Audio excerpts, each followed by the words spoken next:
Good morning, everyone. Today is the second Passover, known as Pesach Sheni, and it's customary to eat matzah today to commemorate this holiday.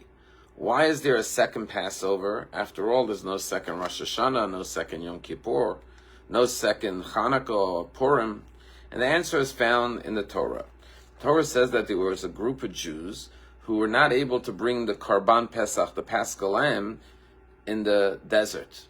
And therefore, they were excluded from offering this sacrifice. And they came to Moses and they complained. And they said, Lama negara, why should we not be given this opportunity? It wasn't any fault of ours. We were carrying the casket of Joseph. We were ritually unclean and unable to bring the Karban. We want to have this opportunity.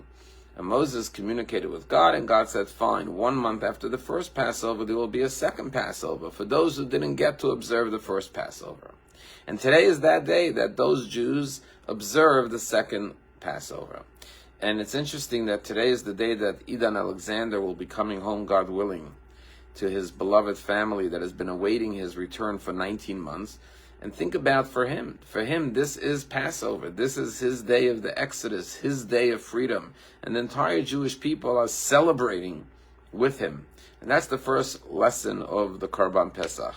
That, you may have celebrated your Passover. You may have experienced your freedom in your life.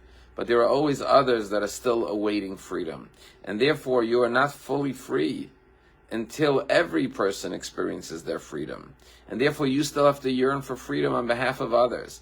And yes, while Edan Alexander is coming home, it's a day of great joy for the Jewish people. But it just reminds us again that now there are still 58 human beings, brothers and sisters, our fellow hostages. Just like young 20-year-old Edan Alexander is only obtaining his freedom today for the first time, we cannot rest and we cannot feel free until we see the return of every one of these additional 58 hostages.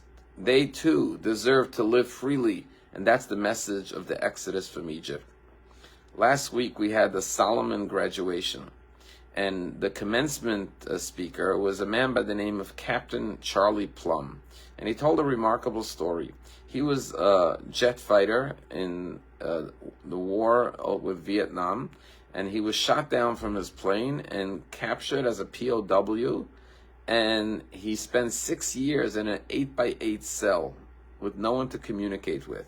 And then when he finally survived, he came home to find out that his wife had waited for him for 5 years, but then gave up and had moved on, filed for divorce, and married another man. And he said he was at the lowest point of his life, but thank God he rebuilt his life, got married, and had led a very successful, happy life. And he talked about his freedom and what he learned. And he told a remarkable story. He said he was once in a restaurant with his wife, and a man walks up to him and says, "Are you Captain Charlie Plum?" He says, "Yes." He says, "Were you on USS Kitty Hawk as a jet fighter?" He says, "Yes." He says, "Were you shot down over Vietnam?" He says, "Yes." "Were you a POW for 6 years?" He says, "Yes." And then Charlie Plum says, "How do you know so much about me?" He says, "Because I was a sailor on that ship with you. And I was the one who packed your parachute." And then he smiled at Captain Plum and said, "I guess it worked." And Charlie Plum said he went home and he couldn't sleep all night. And he thought about it. And he said, "I was a jet fighter on that plane, on that ship for 8 months. I lived with all the sailors, but I must probably walk by this man on the deck hundreds of times and never even said hello or spoke to him. Meanwhile, he was in the bowels of the ship sewing my parachute that saved my life."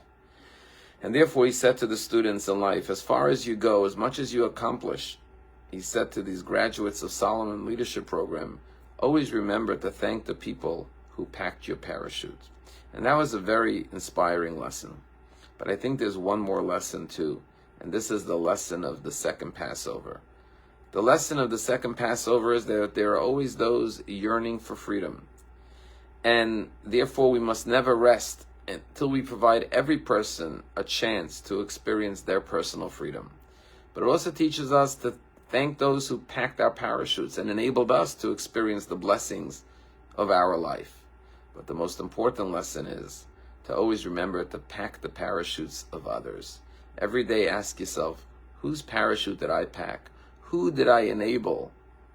Who did I empower to succeed, to live a little bit more freely than they would have without my presence. That's the message of Passover. Until we're all free, no one is truly free. And therefore, while today is a joyous day for the Jewish people to see another beautiful young boy, only 20 years old, abducted at the age of 18, finally come home and be embraced by his loved ones and the entire Jewish people, at the same time it's so bitter because it reminds us that there's so many that are still in captivity. And as the Jewish people must continue to fight every day to allow and to pressure and to demand the immediate freedom of every one of our hostages, because every human being is an entire world.